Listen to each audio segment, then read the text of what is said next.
শৈক্ষিক দিশ সেইটো আমি সুস্থভাৱে পৰিচালনা কৰিছোঁ। ইতিমধ্যে আমাৰ নতুন বছৰৰ শুভাৰম্ভ কৰিবলৈ লৈছোঁ।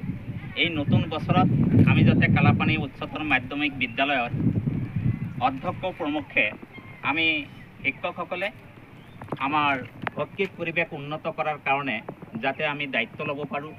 লগতে আমাৰ লগত যিটো মাতৃগোট আছে, আমাৰ SMC আছে, আমাৰ ছাত্ৰ ছাত্ৰীসকলৰ অভিভাৱক আছে, লগতে ছাত্ৰ ছাত্ৰীসকল আৰু আমাৰ SMDCৰ প্ৰেছিডেণ্ট সদস্য যিমানবিলাক আছে, আমি সকলোৱে ছাত্ৰ ছাত্ৰীসকলৰ শিক্ষাৰ মানদণ্ড উন্নত কৰাৰ কাৰণে যিটো নতুনকৈ নামভৰ্তি প্ৰক্ৰিয়া, সেই প্ৰক্ৰিয়াৰ সম্পূৰ্ণ কৰাৰ কাৰণে আমি সৰ্বতো প্ৰকাৰৰ চেষ্টা চলাই যাম।